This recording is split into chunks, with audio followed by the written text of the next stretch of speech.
Welcome to Grit and Grow with Meghan and Sarah. Today's episode, Blocks and Barrier Files, Shame Shifting. I find the beauty in commotion, swimming by the gale, miles away. We're also recording now too. So welcome to Grit and Grow with Meghan and Sarah. Today we decided to actually do this live on Facebook as well. So this is a recorded for our podcast, and we're giving you guys a chance to get on. And Sarah's on her end. Are you going to keep an eye on it to see if there's any comments or any questions or anything? Awesome. So today we're going to talk about blame shifting and moving from blame shifting to taking accountability and moving forward in your lives. So that's where we're kind of going with this. Are we still live? Because I think I just exited out of it. We are? Mine still says is live now. Okay. I can't Yep. tell. Okay. So what we're going to do is we're going to talk about blame shifting and moving forward from blame shifting to take accountability in your life and, change your life, create a transformation. And part of it is through getting past the blocking of blame shifting, because we're really good at that. So have you ever found yourself in a situation where someone else was clearly at fault, but they managed to twist it to make it about you, to make it your mistake? I know I've been there, and I know that I've also probably done it a few times in my life, just not even realizing but this wouldn't have happened if so-and-so didn't do this. So it's about recognizing when you are blame shifting and moving forward, right, Sarah? Absolutely. Because it's only when you recognize that you're doing the thing that doesn't work for your life that you're able to change it. As long as you're unaware that it's going on, you don't have any power to change it. And so the first step is becoming aware. And now we are going to directly talk about blame shifting. Well, we just had a podcast on self-awareness that we did. So this is all about being self-aware. Blame shifting is something that's common tendency. We tend to do it in our minds. We tend to do it to other people. So, even in our minds, we'll say, well, I didn't get this accomplished because this person didn't do this. And you're just shifting the blame. So I didn't get this accomplished because I didn't get it accomplished is one thing, but saying that I didn't do it because this person. There are instances where it's not technically blame shifting, and Sarah, we know we've seen those too, where it's not actually blame shifting. You can't get something done unless someone else does it. But this is something to keep in mind, because blame shifting is it's an out. It's you're giving yourself an out for not doing something or acting a certain way that you shouldn't have. But it's giving yourself an out, and in the process, you hurt other people. When I also think of blame shifting, as you started to speak about it, it reminds me of victim mode. That's a phrase that I used to use a lot. I've had used at me a lot. And for me, when I go into that mode, things are happening to me. Oh my God, poor me. Oh my God, how could you do this to me? Oh my God, I can't believe this is happening to me. I can't believe I'm going through this. And it's so weird to talk about that because I still feel it. It still comes up for me. And at the same time, I have to pull in this language of I get to, or else I get stuck in victim mode. I get stuck blame shifting. I mean, we just had a whole girl talk episode on me trying to be responsible for where my life is now, while also not going into victim mode, because I'm responsible for where I am right now. And also at the same time, it's such a balance that I get so lost in it, friend, because I have no control over some things. And so, but I wouldn't choose it. I wouldn't choose what has happened with my family over this past year. But so I get stuck. Well, there's a lot of, blame shifting is going to happen, and it's not necessarily, you just have to recognize what I've noticed is that it comes up when there are certain things. So let me tell you about the certain things that it comes up with. Okay. Fear of failure. We've talked about fear of failure. So the other part to that is self-sabotage, right? Yep. So I really want to succeed, Yep. but I don't think I'm going to. So I'm going to blame Sarah for me not getting something done or me not doing something that I know I needed to do, because I self-sabotaging myself, but I don't want to admit that I'm doing that, because most people are not that self-aware that they, so the fear of failure is one. Avoiding responsibility. Kids are great at this, right, Sarah? I mean, mine's 7 and she likes to shift blame all the time. Oh my God. Why do I have to do your chores? Yep. Sorry, what? She dropped something on the floor the other day and she goes, Daddy did it. Your father's not even home. Yeah. Really? Oh, yeah. So we want to But avoid see, responsibility. blame shifting when it's from a little teeny cutie, it's a little teeny cutie. When it's an 18-year-old young man saying, when you're like, dude, you should go switch some laundry or do something to contribute to the household that you live into. And the response is, why do I got to do your chores? That is not funny. It's not cute. That No. comes across to me as just privileged and entitled. And it's difficult for me to respond to because I'm like, I can't believe my child's like that. My child is not entitled. Oh my God. And so it's an interesting like balance to figure this out because I'm like, what have I done wrong that allows you to believe that you do not have to do any chores in the home you live in? What have I done wrong? It's not me, bro. It's you. Yeah, well, and that's a whole nother psychology that the whole blaming yourself for everything, and we're gonna go into that one too. But no, and definitely it comes down to there are things like fear of failure, there's avoiding responsibility, there's protecting your image. Oh, that's a big one for people. That image is really, those are some of the top 3 reasons why people blame shift. Now, are there extenuating circumstances sometimes, and you've been through a lot this year, and so a lot of it is stuff that you couldn't control. The only thing you can control is how you react to something and how you move forward from it. That's where we need to stop the blame shifting and move forward. Okay. So you have extenuating circumstances. When I was hit by the car, I mean, that's not something that I was hit by a car. There's not a whole lot I can do about that. But how you respond and how you move forward is a whole different story. If you stay in that victim mode where you stay there and you're constantly going back to the shifting of the blame to that victim, oh, this was done to me, oh, this was done to my family, that's where the problem occurs. If you say, hey, look, I got hit by a car and things were not exactly where I wanted them to be, but this is what I've done since then. This is where I've moved since then. My kid was diagnosed with type 1 diabetes, and it's created a lot of drama in our lives, and it's created a lot of checking to numbers and doing this, and it does definitely takes away from my attention on other areas. But this is how I've learned to handle it. This is where I've gone from there. You've blame shifted, but you blame shifted on something that you obviously had no control over. And what have you done from there? And that's the biggest thing, is how do you move forward?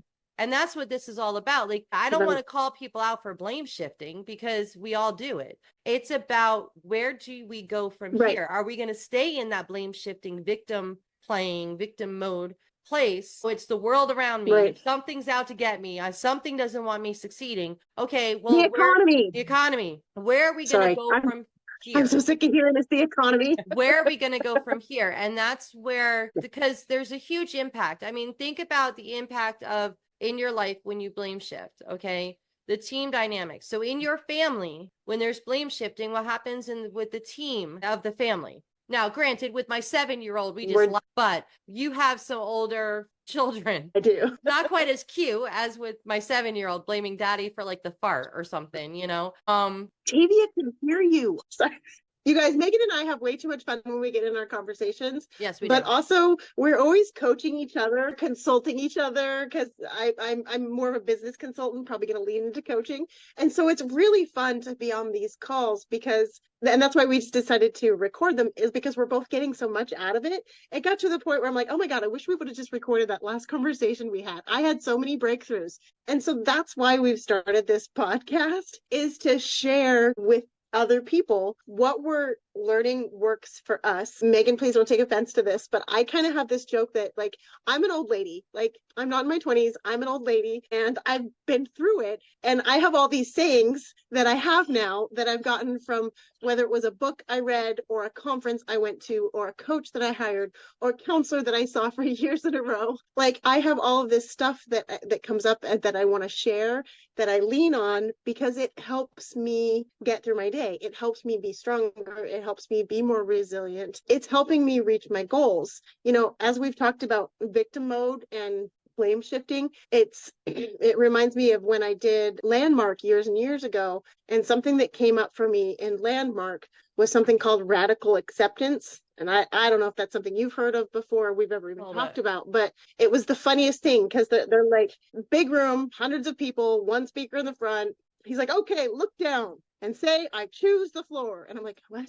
I choose the floor. It's just the floor. And he's like, say it, say you're going to choose the floor. And it was the dumbest freaking thing. But then he moved on from it. And the kind of the point of it is if you choose the things that you have no control over, you begin to have power in your life. Because Definitely. when you feel like things are out of control and you have no choice in the matter, that's when you feel powerless. That's when you feel like you're in victim mode. That's when you feel like you have no control over how things are going to go. And a lot of people, that puts them into the fight, flight, freeze, or fawn. And none of those states are productive states. None of those states are, I mean, we all have to experience them, but I'm pretty sure none of us want to stay in any of those states. And I can remember radical acceptance dramatically changing things for me, because it is what it is. I can't change it. I can't argue it. It is what it is. I continued on with Landmark and then did a weekly course every Wednesday. And it's in Portland, which is 2.5 hours from me. During evening time traffic, people were oftentimes late. Anytime anyone was late, that meant we got a 15 to 20-minute lecture on what it takes to be on time.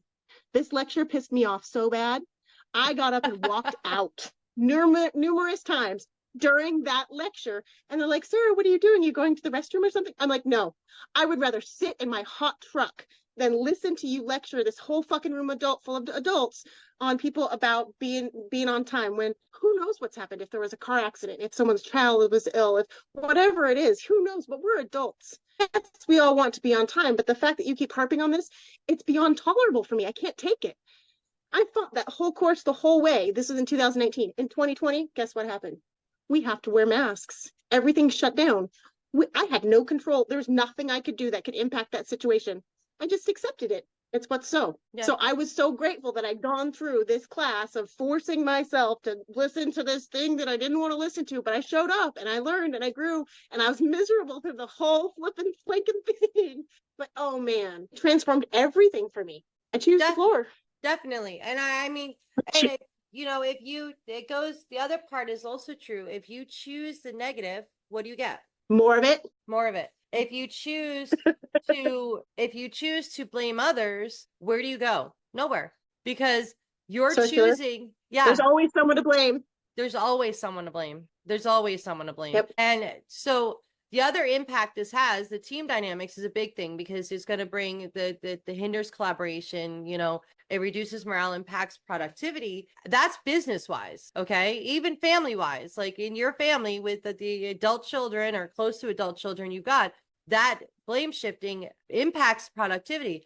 The other part to it, the other major effect that blame shaming or blame shifting does is its personal growth. It has an effect on your personal growth, because if you're continually blaming others, it prevents you from taking responsibility for your actions and learning from your mistakes. One thing I've always said that if I make a mistake, and my mom always teases me about this, because back in high school, I started this. It's my mistake. It's not my friend's mistake. It's not someone else's mistake. And yes, sometimes I made a decision based on the situation, and the situation was not fully my fault, but I made that decision. That's my mistake. And if you're not willing to accept your mistakes, if you're not willing to acknowledge them and learn from them, then you're not dealing with that personal growth. You're stuck in one place. And you and I both know that I have a family member that likes to shift everything off on other people. And what that does is, one, it pushes everyone away from you. Who wants to be around someone who is going to be consistently saying, well, my life sucks because of you. This happened because of you. Who wants to be around that? Right. So your relationships are going to have a huge effect, and your friendships, any kind of relationship. But your relationship with yourself is the worst one, because you hold yourself in such low self-esteem and you don't think so little of yourself really, truly inside, that you can't even take responsibility, because you're not good enough to make those decisions. It's everyone else's fault. Yep. And you can't grow in that place. So I'm sorry. I'm remembering why I connected this to victim mode. I'm like, oh, I remember feeling like that. Oh, I remember thinking about that. And then I was like, and then me and my husband separated for a while. It's interesting to be like, oh yeah, I really got into victim mode. And it took me stepping away and being like, oh no, I'm responsible for everything now. My partner and I are separated. So now this is all of my responsibility. And I remember with your support, I was able to figure it out. I mean, it of course was not the best situation, but we figured it out. My kiddo graduated that year. Like, it was a big deal. And so it's I don't know, it's really emotional for me to remember that version of Sarah. And again, if we weren't having this conversation, I wouldn't be connected to how much I've grown. I wouldn't be able to have the conversation that I think we were talking about I had with him, saying, hey, I get that I've let you treat me like this, and so now you think it's okay to treat me like this, but this isn't okay. My Right. expectation is this, and I Right. have the same expectation for you. And so if you're not being treated in a way you'd like, I would like you to use your words and say, hey, can you treat me like this instead of like this? And I will hear you and most likely be happy to comply because I want to treat you the way you want to be treated. Shocking when that works. It is very, but and like you and I were talking about earlier, you know, it's all about boundaries. And once you get out of that victim mode, it's about setting those boundaries and really knowing yourself, having that self-awareness to know what you're comfortable with and what you're not. And you're at that point where you're saying, I am not comfortable with this. I will not accept this. So is there anything on Facebook yet? Nope, no questions yet. I've been taking a peek. Okay. So the last part of this, what I wanted to talk about was overcoming it, because overcoming blame shifting, are we ever going to get rid of it 100%? No, I still do it. But it's again, it's not that you don't do it, it's that you don't stay there. Right? You don't stay in that place of shifting your blame. You start taking your own accountability. So one of those things is our previous conversation on self-awareness that's the first step of overcoming blame shifting, because you are now aware of yourself and your decisions and what you're doing. And so therefore you're paying attention to your own thoughts and you're paying attention to what you're doing. And so now you can't really blame shift as much. You know, the next Yep. one is taking responsibility. Own your mistakes. They're mistakes. They're not the end of the world. You learn from your mistake, own them and learn from them and move forward. And even if they make you uncomfortable, learn from them and move forward, because you know what? Next time you won't make that same mistake. And by taking responsibility in relationships and not blaming each other, that builds trust and a respect amongst the relationship. So like you and I have a really good relationship. We have a really good friendship, and we've both made mistakes different times within our relationship. We've made mistakes. And if we take accountability, it shows more, I have more respect for you if you're going to take accountability for something, then you say, well, no, I did that because you did that. No, okay, I did my part, but what was your part? You know? Yeah, I don't think we've ever had one of those back No. and forth before at all. I don't, because No. we both respect, you know, and we hear each other. Not maybe at that Yeah. moment, but we do hear each other. Sometimes we have to walk away and come back, but we do hear each other. Effective communication. This is the basis of not only getting over blame shifting, this is the basis of every relationship in your life is communication. And we were just talking about this in our random conversation we were having, is effective communication. Communication is key in the world, and communication is key with every relationship, and communication is key with yourself, so that you understand why you're making these decisions and why, and using statements like Sarah, I feel that, you know, the I statements, those are big, because now you're taking responsibility on yourself for how you feel, to what you're thinking, everything. Something that I have had to change in my language with my partner when we fight is something I used to do was, you're making me feel like I'm not important. You're making me feel this, or you're making me feel that. And then I had to pull out of that and saying, I feel this when you that, because you can't make anyone feel anything. We don't have that power. Right. If we do have that power, we only have that power because someone gave it to us. Like, I feel like you and I have a lot of power in our relationship with each other, and that's because we respect each other. But I still would never say, you made me feel hurt, you made me feel not important. I would say, you made me feel hurt when I thought we had a meeting and you didn't show up, or something like that. You know what I mean? Because that's the kind of language that I have learned to use now. And again, I still get into these breakdowns with my partner. I've been with my husband now since 2008. I literally just looked over because I'm like, I always say the wrong amount of time. I think it's like 16 years at this point.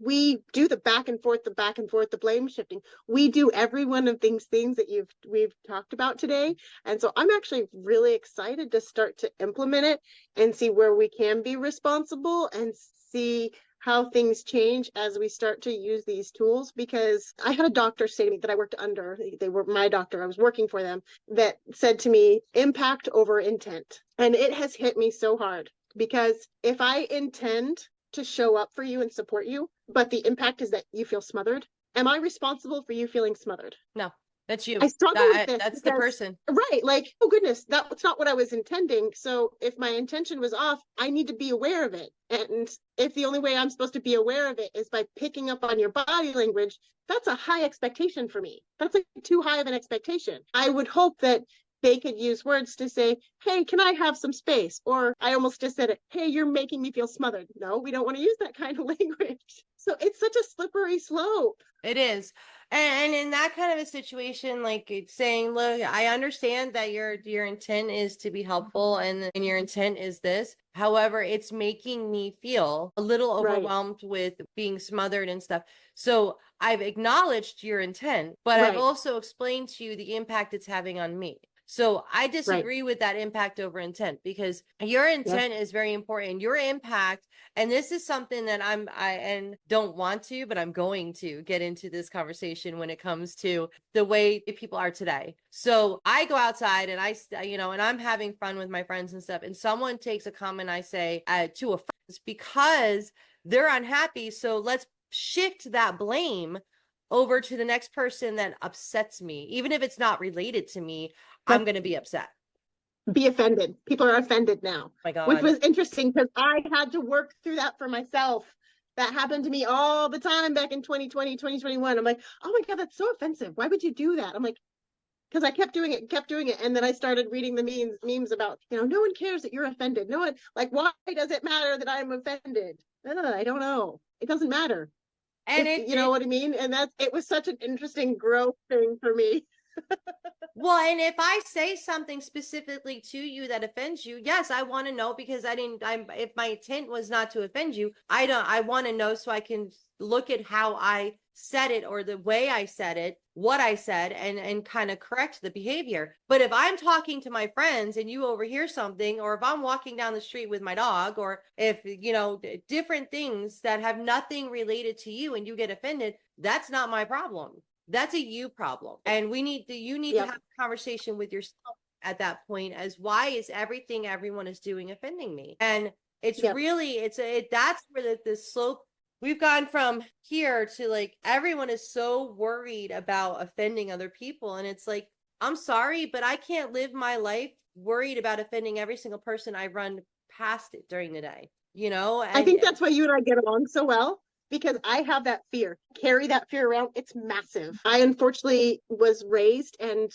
my childhood include racial slurs, and I didn't know it until I knew it. And so then once you know that that's in you, and you're like, oh God, I'm not going to be that way. So now I'm very hypersensitive or overly aware of, I don't want to be that way. I would never want to be, I would never actively choose to be that way. So I don't ever want to accidentally be that way. So I get so wrapped up in self-awareness that I don't get to authentically be me, and I get uncomfortable in situations. I think my husband, Adam, and you have a lot of very, very similar characteristics, and that's why we get along so well. I know you love that. But like, he's the same way. He's like, I don't worry about offending people. He makes what he thinks is really funny jokes. I've watched other people think his jokes are really funny. And meanwhile, I'm like, wasn't that racist? Adam, why would you say that? I feel like, oh my God, that was so stereotypical. Why would you say that? I have this fear of offending people. I have been the person in public where I have said something like, you're yelling in public right now, sweetie. And the woman hit me. I was drunk. We were in a bar. I obviously should not have said what I said, but I was like, maybe she doesn't realize she's yelling in a bar right now, like having a huge, massive fight with her boyfriend, yelling. I'm like, sweetie, you're yelling in a bar right now. And girlfriend hauled up and smacked me. And so I have a fear of just being myself. I was not trying to be condescending. I was not trying to be ugly. I was not trying to be like I would do that to you too. Like, we were somewhere public and you're like, love, let's go outside. Let's take a breath. But I didn't know her and I was drunk anyhow. And so this fear for me is massive. And so that's why I love your personality. You don't pussyfoot around. You're not afraid to say things. But I also never feel like you're trying to be offensive. I also never feel like you don't care ever. So I do get offended. You've seen it in my face though. And you're I like, have seen it in your face a few times. I've been like, oh, that would hit it. That hit a nerve. That was one thing she did not want. Okay. But the thing is that like if I have to worry about everything I say and how it's going to offend people, then I can't. I'll feel so overwhelmed with that fear that I won't want to talk. So I just, I will apologize if I offend someone. I'll say, I'm really sorry that I offended you. I was not in my intent. It was a joke or whatever. But if you're going to start like an argument with me over it after I've apologized, then it's not my problem. Yep. It's not And my that's problem. what I need. I have so much to learn from you. Like I also say things like lesson release. I don't want to have that fight. I literally just on Facebook, I had to block someone that I did some very menial housework for her in July. She was talking about launching a business and that was coming up very soon. That's what I do. I help people launch their businesses, but I was happy to help her with her menial house tasks while she was recovering from a very bad injury or situation. Her hands were raw. She could not do things for herself like laundry and dishes and cooking. I didn't mind doing that at all, but it never transitioned into the business work. And so to have it not transition the way I want to, and then have her disrespect me a whole bunch of times, I just kind of said, I'm not really interested in that, but thanks so much. And I haven't heard from her in like 3 weeks.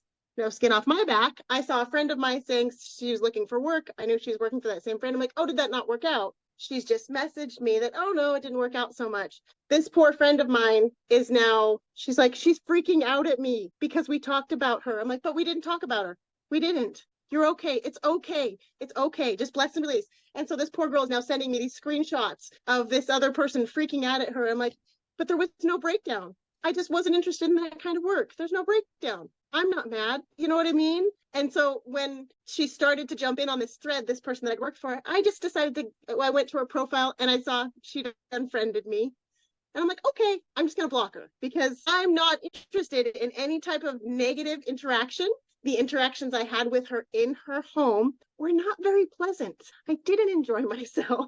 I, in fact, felt disrespected a lot of the time, and which is why I kind of just eased up and went back. And so, like, I don't mean to get off topic, but like, this is what we mean by blame shifting, because she's now unloading on this third party as if we've done something wrong when there was no wrong. No one here has been wronged unless we've chosen to be. And if you're going to choose to be, you're going to spend a lot of time on that. And I want to call myself out because, I've been choosing to spend a lot of time feeling wronged. Yes, you have. And we're moving past that together. We're getting there. I mean, like, but okay, the difference is you were actually wronged. This woman, no names were mentioned. Nothing was mentioned. You just said, so it didn't work out. And she said, no, not so much. There was no names called. There was no names called out. There was no one actually was talking about her specifically in the in the messaging. It was just literally, hey, didn't work out. Okay. So there's a difference. You've actually were wronged and we're working on moving past it. There was actually wrongness done to you and we're moving past it. This is a whole different situation. And the next thing, I don't know what the text messages are saying, but it's like, well, you did this and you did that. I can just imagine. I can just like imagine in my head the blame shifting. Like, well, you did this and you did that and you didn't do this and you didn't do that. And that's why I couldn't do this. And that's why I was like this. And like the blame shifting, and people get stuck in that. And guys, like for our listeners, if you feel like you're stuck in a place of negativity where you feel like that's a possibility, reach out to us, because one, will make you laugh. Yep. That's a guarantee. Number one. But two, we can help you move past it and see where you can make changes to help yourself. And that's why we're doing these podcasts. And then we decided to do Facebook today with the podcast. We're recording it too. It's really to encourage you to share your experiences where you've either been shifted the blame to you and how it made you feel and what you did, or where you blame shifted and maybe you're stuck there and you want to move past it, but you're really not sure how, because both Sarah and I have been on both aspects of that, both parts of it. We've blame shifted and we've been blame shifted too. It's made to be like it's all our fault. And we can help you kind of find that direction that you need to go in to help you get past the situation, whether it's towards you or you're doing it. And that's kind of really where we're at, is we're trying to get this podcast out there to help people with all different things. We did self-awareness, we did scheduling, which I admitted to my downfall in scheduling, and we've done self-sabotage and fear of failure. And it's all about getting this information out to help you and to make a change for you, and also to help ourselves, because during every podcast we're going back and forth calling each other out on stuff and coaching each other through things that come up during the podcast. It's great. We have a lot of fun. It's also really fun to like go back and be like, oh my gosh, I remember who I was when I had that breakdown that at this point was 3 years ago or 2 years ago. My most recent one was like 4 months ago. You know, I'm like, oh my God, I can remember how I felt then. Compare that to how I feel now. Meghan, you really helped me connect with my worthiness today, how much I've grown today, the value that I have to offer today, because I forget. I get wrapped up in some of the cycles, some of the self-sabotage, that little negative gremlin that sits on my shoulder. I get all wrapped up. And so for me, it takes conversations like this. That's, again, one of the reasons that I wanted to join your podcast. I don't remember if I asked or you offered, but I get so much out of interacting with you, and I watch our businesses do so much better. And I'm also excited to have people join us and get the value from it. And I want them to know they have a village. We're right here. We're right here. We're part of the village. And I got to say, Sarah, I have to say that in the conversations that we've had today, before we started, your attitude was, I don't really know what to do. I don't know. And it was very negative. And now your whole facial expressions, everything has changed. And you even text me when we had to get off so I could go get my daughter. You text me, I want to do more. I'm like, dude, like, okay. I went live on my Facebook page for the first time, and I cannot remember how long. And this morning you wouldn't have done that. I'm passionate about. This No, I morning wouldn't. you I wouldn't have absolutely done wouldn't. that. So No. it's helpful to everyone. Yeah. Now we got to hold ourselves to the work that we know we got to do, though, honey. I know. I'm gonna cough now and go off screen. Now it's the accountability part. All Okay. right, love. Yeah, we're gonna go. You gotta make some dinner. Yep. And Joey just got home. So I'm going to go and we're going to stop this podcast, and we're going to stop the Facebook Live, guys. Comment below. Go visit us on Grit and Grow with Meghan and Sarah. We are on where are we? We're on YouTube, Spotify, Amazon Music, iHeartRadio, Grit and Grow with Meghan and Sarah. I couldn't get Spotify out. We're on all of those. Our Grit and Grow with Meghan and Sarah. Come back and visit us. Chat with one of us. We'd love to get you up here. If you have something that you'd like to share, something you're going through and you just need a little bit of help getting through it, we'd love to have you on here. Anything, Sarah? Toodles for now. I can't wait Toodles till for you now. upload these so people can get the value from them. I'm going Awesome. to put this one on Facebook Live, so it's right there available. Awesome. We will see everyone again tomorrow or the next day. I'm